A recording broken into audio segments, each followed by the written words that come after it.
मैं कमरे में लेटी आराम से सो रही थी कि तभी अचानक से मुझे ऐसा लगा कि जैसे मेरे कमरे का दरवाज़ा किसी ने बहुत ही धीरे से खोला, जिससे मेरी हल्की सी नींद टूटी।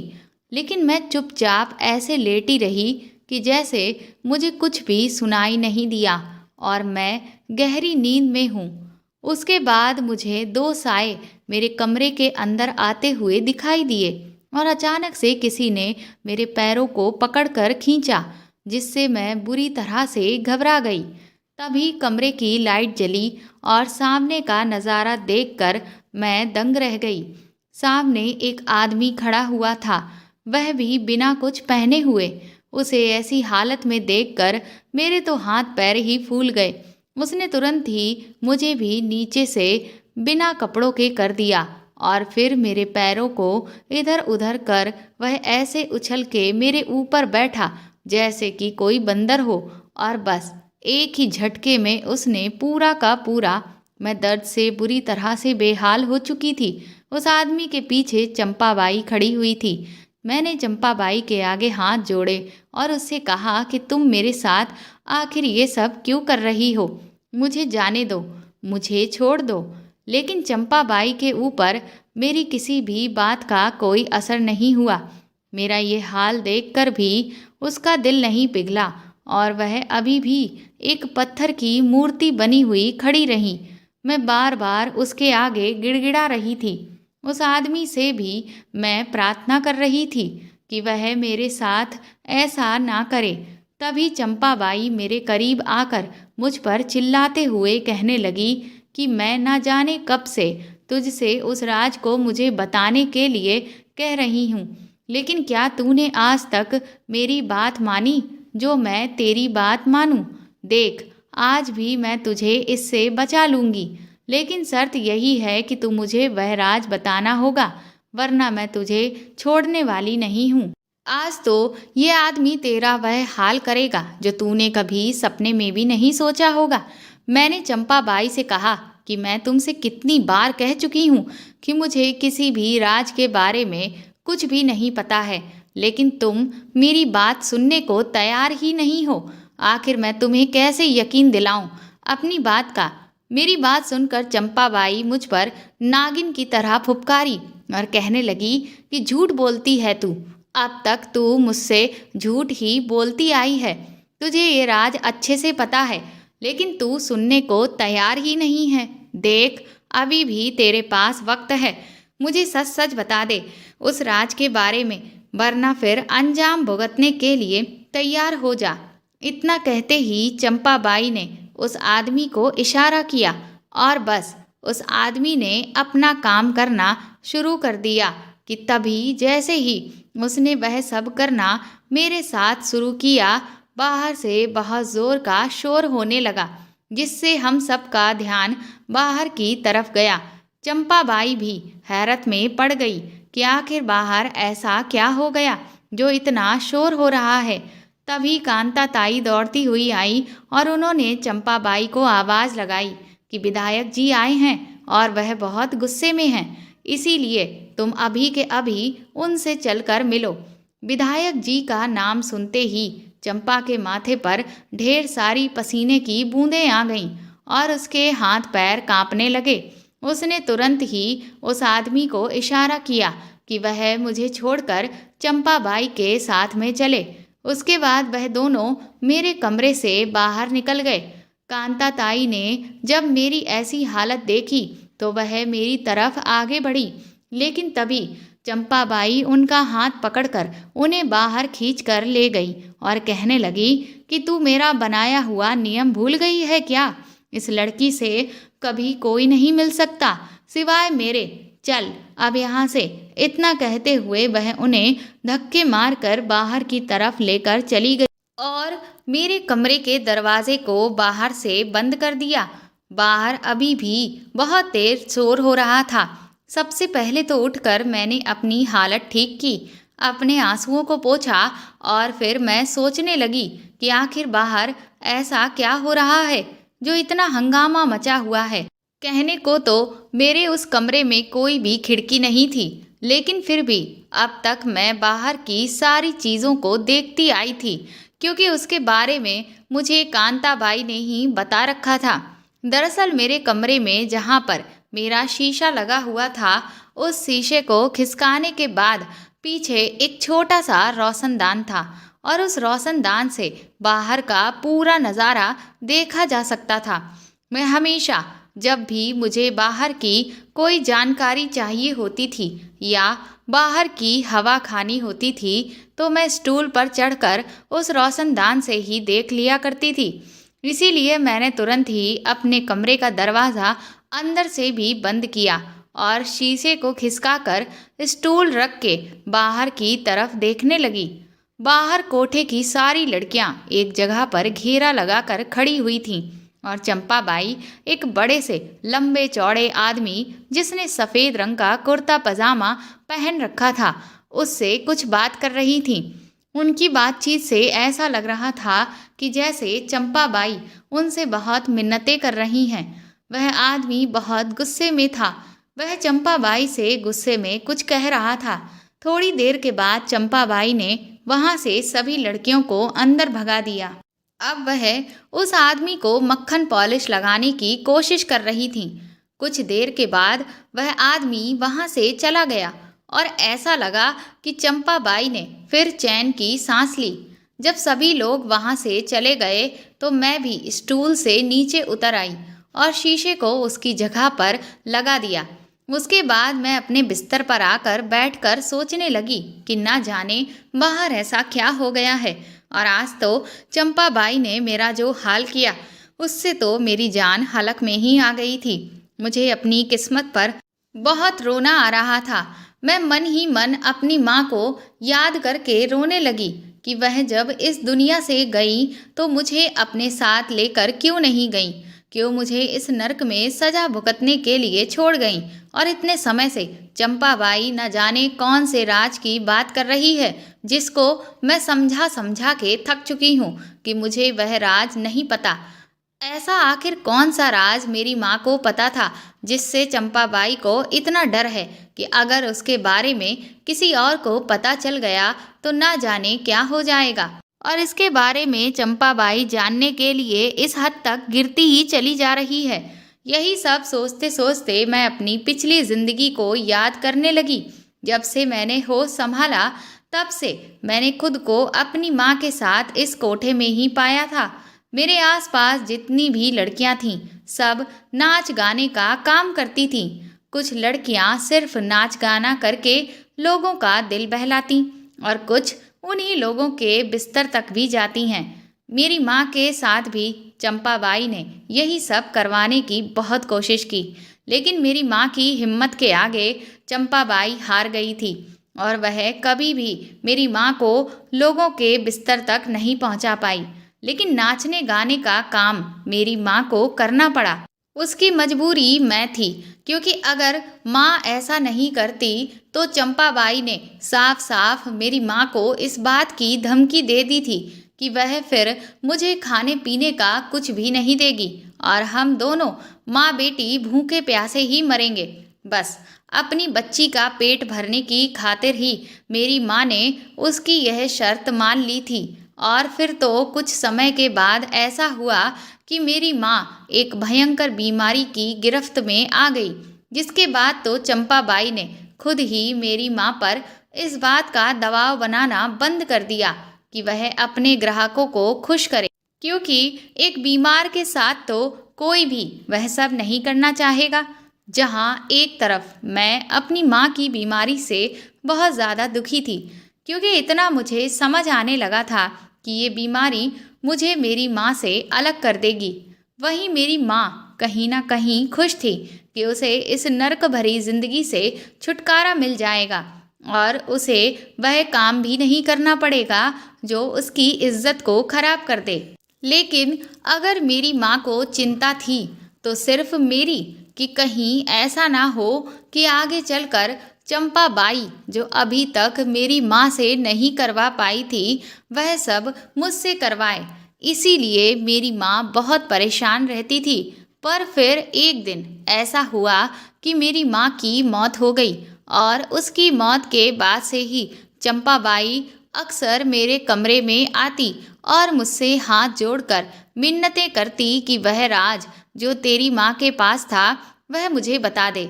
मुझे समझ नहीं आता कि वह न जाने किस राज की बात कर रही हैं, और माँ ने तो आज तक मुझे कभी कोई राज नहीं बताया।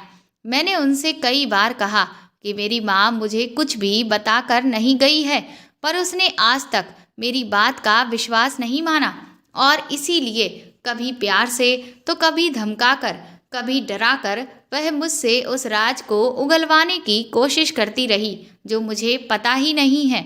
और बस उसी के लिए आज उसने मेरे साथ ये हरकत भी की। इस कोठे में रहने वाली हर लड़की वह सब कर चुकी है जिसके लिए लड़कियों को यहाँ पर लाया जाता है, सिवाय मेरे, क्योंकि मुझे चंपाबाई ने सिर्फ इसीलिए बख्श रखा है क्योंकि उसे ऐसा लगता है कि मेरे पास वह राज है, और अगर उसने मेरे साथ वही सब किया जो वह बाकी लड़कियों के साथ करती आई है तो मैं उसे वो राज नहीं बताऊंगी। पर अब चंपाबाई के सब्र का बांध टूटता जा रहा है, और इसीलिए अब वह मुझ पर भी ज्यादतियाँ करने पर उतारू हो गई है। अभी मैं ये सब सोच ही रही थी कि तभी मेरी सहेली कमली मेरे लिए खाना लेकर आई। मुझे कभी भी किसी को मिलने की इजाज़त नहीं थी सिवाय चंपाबाई और कमली के, क्योंकि चंपाबाई को ऐसा लगता था कि अगर कोई और मुझसे मिला तो हो सकता है वह इंसान मेरे साथ मेरे राज में भागीदारी करके चंपाबाई को बर्बाद कर दे। लेकिन कमली कभी भी ऐसा नहीं करेगी, क्योंकि कमली की छोटी बच्ची चंपा बाई के ही कब्जे में थी, और इसीलिए अपने बच्चे की खातिर वह कभी भी चंपाबाई से दगाबाजी नहीं कर सकती। बस इस वजह से मेरे कमरे में आकर मुझसे मिलने की इजाज़त सिर्फ और सिर्फ कमली को ही थी, और इसीलिए मेरे लिए खाने पीने की सारी चीज़ें सिर्फ वही लेकर आ सकती थी। जब से कमली मेरे कमरे में आने लगी थी तो धीरे धीरे हमारी भी दोस्ती हो गई। जब मैंने दरवाज़ा खोला और उसने मेरी ऐसी हालत देखी तो वह बुरी तरह से घबरा गई। उसने मुझसे पूछा कि आखिर तुम्हारे साथ ये सब क्या हुआ, तो मैंने उसे सब कुछ बता दिया। वह चंपाबाई को बुरी भली सुनाने लगी, कहने लगी कि इसके जैसी पत्थर दिल औरत मैंने आज तक नहीं देखी। मैंने कहा कि ना जाने वह किस राज की बात मुझसे करती रहती है। मैं खुद नहीं समझ पा रही हूँ कि वह मुझसे क्या जानना चाहती है। कमली मुझसे कहने लगी कि देख नंदिनी, अगर तुझे कोई भी बात पता है तो तू उसे बता क्यों नहीं देती और अपनी जान क्यों नहीं छुड़ा लेती। अरे तेरे पास तो बहुत अच्छा मौका है। तू चंपाबाई से उस राज को बताने के बदले में यहाँ से अपनी आज़ादी को मांग सकती है। मैंने कमली से कहा कि आज़ादी तो तब मांगू ना मैं जब मुझे कोई राज पता हो। जब मुझे पता ही नहीं है तो फिर मैं उसे क्या कहूँ, मुझे खुद समझ में नहीं आ रहा है, और मैं उसकी रोज़ रोज़ की इन हरकतों से तंग भी आ चुकी हूँ। कमली मुझसे कहने लगी, चल अच्छा ये सब छोड़ और खाना खा ले। मैंने कमली से कहा कि बाहर आखिर किस चीज़ का शोर हो रहा था, तो फिर वह मुझसे कहने लगी कि अरे तुझे नहीं पता, कल फिर से 4 लड़कियां यहाँ से भाग गईं, जिस वजह से चंपाबाई बहुत ज़्यादा परेशान है। ये बात तो मुझे भी बहुत हैरान करती है कि इस कोठे से धीरे धीरे करके लड़कियां गायब कैसे हो रही हैं। आखिर बाहर तो इतना सख्त पहरा रहता है, और जो पहरेदार है उनका कहना भी यही है कि बाहर उन्होंने कभी किसी को निकलते हुए नहीं देखा। तो फिर कोठे के अंदर ही अंदर से सारी लड़कियां आखिर कहाँ गायब होती जा रही हैं, ये बात किसी के भी समझ में नहीं आ रही है। इसी वजह से चंपाबाई बौखलाई जा रही थी, क्योंकि इस महीने कम से कम 15 से 16 लड़कियां गायब हो चुकी हैं। इस तरह से चंपाबाई को बहुत ज़्यादा नुकसान हो रहा है, और वह विधायक जो कि चंपाबाई से इस सब की कमाई का हिस्सा खाता है, वह भी इन सब चीज़ों से बौखलाया हुआ था। इसीलिए वह चंपाबाई को धमकी देने के लिए आया था कि अब अगर उसने इन सब कामों पर ध्यान नहीं दिया तो वह उसकी जगह पर यहाँ किसी और औरत को मुखिया बना देगा, जो कि अब ये कोठा चलाएगी, जिससे चंपाबाई को अपना आगे का भविष्य अंधेरे में नजर आने लगा, क्योंकि इस कोठे से होने वाली कमाई से ही तो वह अपना पेट पाल रही है, और अगर ये भी उससे छिन जाएगी तो फिर उसका गुजर बसर आगे कैसे होगा। कमली की बात सुनकर मैं भी हैरान थी, क्योंकि इस कोठे की दीवारें बहुत ऊंची ऊंची थीं और बाहर जाने का रास्ता भी सिर्फ एक ही था, और बाहर तो कम से कम 8-10 पहरेदार लगे रहते थे। और जब से इस कोठे से लड़कियां गायब होने लगी हैं, तब से तो पहरेदारों की सख्ती और भी ज़्यादा बढ़ा दी गई है। फिर आखिर ऐसा कैसे हो सकता था कि कोठे के अंदर से ही हर हफ्ते लड़कियां गायब हो रही थीं, और वह कहाँ से जा रही थीं और कैसे जा रही थीं, ये सब वहाँ पर किसी को भी समझ नहीं आ रहा था। कमली कहने लगी कि काश जो उन लड़कियों को यहाँ से बाहर निकाल रहा है वह हमें भी यहाँ से बाहर निकलवा दे तो कितना अच्छा होगा। मैंने कहा, क्या तुझे लगता है कि ये काम कोई यहीं का रहने वाला कर रहा है? कमली कहने लगी कि अगर यहाँ का रहने वाला नहीं कर रहा है तो फिर आखिर कौन है, क्योंकि बाहर का कोई भी अंदर आता नहीं और अंदर से बाहर कोई जाता नहीं, तो फिर इतना सख्त पहरा होने के बावजूद भी ये सब हो कैसे जाता है। सच में ये एक बहुत बड़ा सवाल था।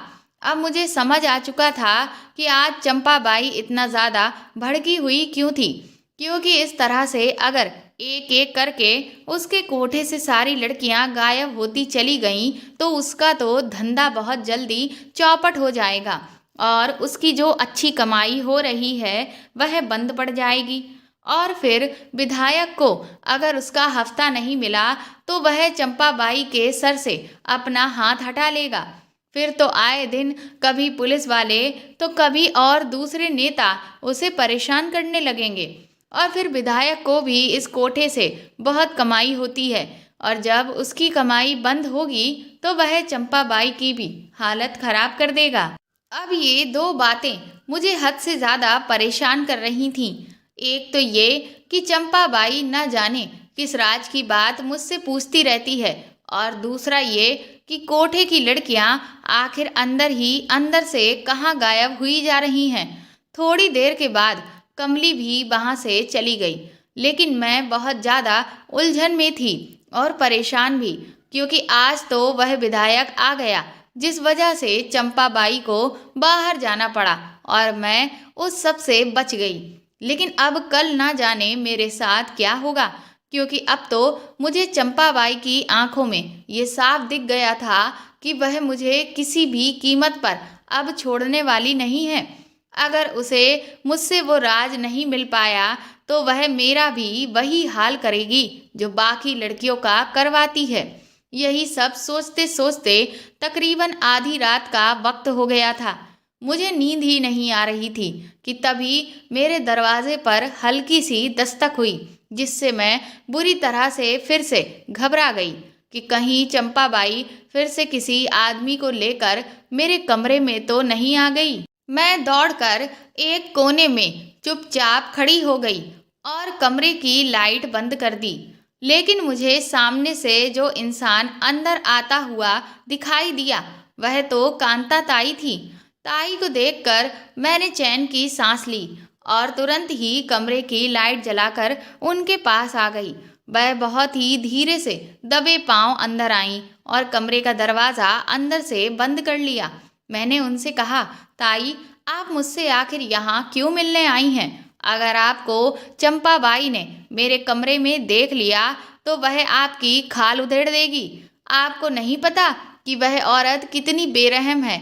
वह ना तो आपको छोड़ेगी और ना ही मुझे। इस बात पर ताई मुस्कुराने लगी और मेरे सर पर हाथ फेरते हुए बोली, मेरी बच्ची, मैं जानती हूँ कि वह औरत किस हद तक जा सकती है। बस इसी वजह से मैं तुझे उस औरत के प्रकोप से बचाने आई हूँ, क्योंकि आज उसने जो भी तेरे साथ किया उससे अब मैं इतना समझ चुकी हूँ कि कल वह तेरे साथ इससे भी ज़्यादा भयानक करेगी, क्योंकि अब वह उस राज को जानने के लिए बुरी तरह से तड़प रही है, क्योंकि अब वह धीरे धीरे बर्बादी की कगार पर बढ़ने लगी है। मैंने कांता ताई से कहा कि मुझे तो समझ नहीं आता कि वह किस राज के बारे में इतने सालों से रट लगाए हुए है। आखिर मेरी माँ ऐसा कौन सा राज जानती थी? मुझे तो ऐसा लगता है कि वह औरत पागल हो चुकी है। उसके दिमाग में ये सनक भर चुकी है कि मेरी माँ को कोई राज पता था और बस वह अपनी उस सनक के चलते ही मेरे साथ ज्यादतियाँ करती आ रही है। कांता ताई ने कहा कि ये उस औरत के दिमाग की कोई सनक नहीं है, बल्कि सच्चाई है। उनके मुंह से ऐसी बात सुनकर मैंने हैरानी से उनकी तरफ देखा। वह कहने लगी कि हाँ बेटा, चंपाबाई जिस राज की बात कर रही है वह राज सच में है। मैंने कहा इसका मतलब आप उस राज के बारे में जानती हैं? तो वह कहने लगी हाँ, मैं उस राज के बारे में जानती हूँ। ये सुनकर तो मैं दंग ही रह गई। मैंने कहा इसका मतलब आपको सब कुछ पहले से ही पता था, तो फिर आपने आज तक चंपाबाई को क्यों नहीं बताया? वह मुझ पर कितने सारे जुल्म करती रही, लेकिन आप खामोश रहीं। आखिर क्यों ताई? ताई कहने लगी बेटा, मैं खामोश इसलिए रही क्योंकि मैं अच्छे से जानती थी कि जब तक चंपा को ये लग रहा है कि तुझे कोई राज पता है, वह तुझे किसी भी तरह से कोई नुकसान नहीं पहुंचाएगी। तेरी जिंदगी को बचाने की खातिर ही मैंने कभी इस चुप्पी को नहीं तोड़ा, लेकिन अब मैं समझ चुकी हूँ कि वह अब और ज़्यादा बर्दाश्त नहीं कर पाएगी और तुझे नुकसान पहुंचा देगी। बस इसीलिए आज मैं तुझे उस राज के बारे में बताने आई हूँ जो तेरी माँ ने मरते हुए मुझे बताया था। उनकी बातें सुनकर मैं बहुत ही ज़्यादा हैरान होती चली जा रही थी। मैंने कहा इसका मतलब मेरी माँ ने आपको वह राज बताया था? इस पर कांता ताई ने हामी में अपना सिर हिला दिया। ताई ने कहा कि तू जल्दी से अपने कपड़ों को बांध ले और ये ले, मैं तेरे लिए कुछ पैसों को लेकर आई हूँ। आज रात तुझे इस कोठे को छोड़कर जाना है और हमेशा हमेशा के लिए आज़ाद हो जाना है। उनकी ये बात सुनकर मैं फिर से दंग रह गई। मैंने कहा बाहर तो इतना सख्त पहरा है, तो फिर मैं आखिर आज़ाद कैसे हो सकती हूँ?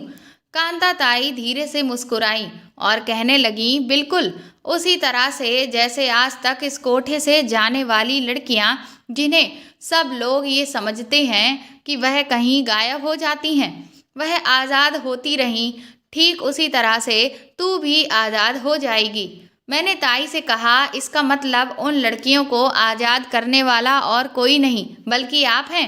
इस पर ताई ने कहा हाँ बेटा, उन लड़कियों को मैं ही आज़ाद करवाती थी। मैंने कहा लेकिन आखिर कैसे, और वह राज आखिर क्या है? इस पर कांता ताई कहने लगी नंदिनी, तेरी माँ ने जीवन में बहुत कुछ झेला है। उसने जिस इंसान से प्यार किया और भरोसा किया उसी ने उसे धोखा दिया।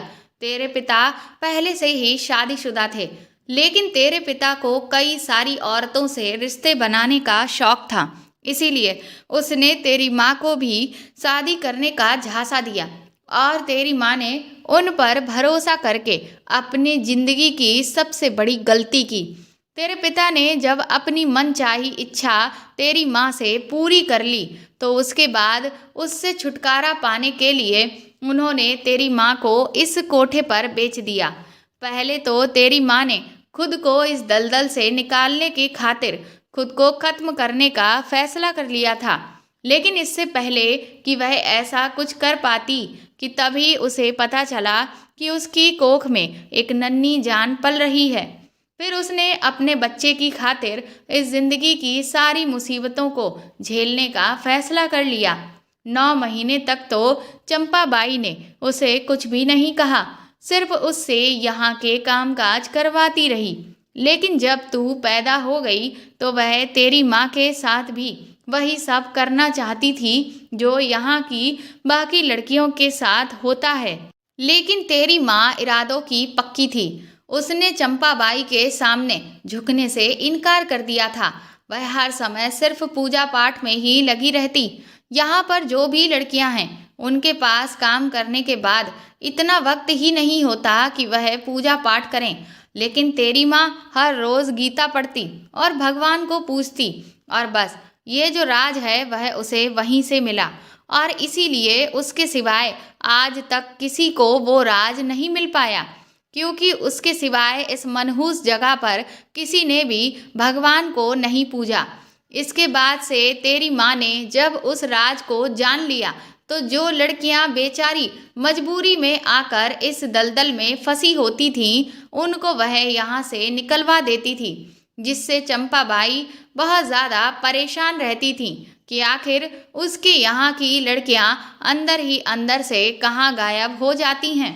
इधर तेरी माँ बीमारी की वजह से चल बसी, फिर ना जाने कैसे, लेकिन चंपाबाई को इस बात की भनक लग गई कि ये राज तेरी माँ को पता था, और उसे लगा कि वह तेरी माँ थी, इसीलिए अपनी बेटी को तो ये राज वह बताकर ही मरी होगी। बस सिर्फ इसी वजह से वह तेरे पीछे पड़ गई और आज तक तुझे परेशान करती आई है। लेकिन उसे नहीं पता था कि असल में तेरी माँ की राजदार तू नहीं बल्कि मैं हूँ, और जो काम तेरी माँ को अधूरा छोड़कर जाना पड़ा, उसे आज तक मैं ही पूरा करती आई थी। मैं ही यहाँ से लड़कियों को आज़ाद करवा देती थी। चंपाबाई को लगता था कि ये काम तू करवाती है, इसीलिए वह तुझे हर वक्त इस कमरे में कैद रखती है। लेकिन फिर भी लड़कियां गायब हो रही थीं, तो उसे यही लग रहा था कि ज़रूर तुझे ऐसा कुछ पता है जिससे तू इस कमरे में रहकर भी ये सब आराम से कर रही है। मैंने कांता ताई से कहा कि आखिर वह राज क्या है, तो उन्होंने कहा कि दरअसल जब तेरी माँ ने गीता पढ़ी और उस किताब को खोला, तो उसमें उसे एक नक्शा मिला। पहले तो उसे वह नक्शा समझ में नहीं आया, लेकिन जब उसने मुझे उस नक्शे को दिखाया तो मैं अच्छे से समझ गई कि आखिर ये किस चीज़ का नक्शा है। दरअसल ये जो कोठा है, यह आज से कई साल पहले एक हवेली रही थी, और इस हवेली पर उस समय के जो राजा थे उनका शासन था। दुश्मनों से खुद को बचाने की खातिर उन्होंने इस हवेली में एक गुप्त रास्ता बनवाया हुआ था, जो कि सीधा शहर में जाकर खुलता है। और बस इस खुफिया रास्ते के बारे में हम लोगों को पता चल गया था, जिससे हम लड़कियों को उस रास्ते से रवाना करके बचा लेते थे। इसके बारे में चंपाबाई न जाने कब से तलाश कर रही है। मैंने कांता ताई से कहा कि अगर चंपाबाई को इस रास्ते का पता चल गया तो फिर वह उसे बंद करवा देगी और लड़कियों को आज़ादी कभी भी नहीं मिलेगी। तो ताई ने कहा, नहीं, ऐसा नहीं है कि वह उस रास्ते को बंद करवा देगी। दरअसल उसे असल में उस रास्ते की तलाश इसलिए है ताकि फिर वह अपना जो यह गोरख धंधा है वह उसी रास्ते से खुफिया तरीके से करेगी।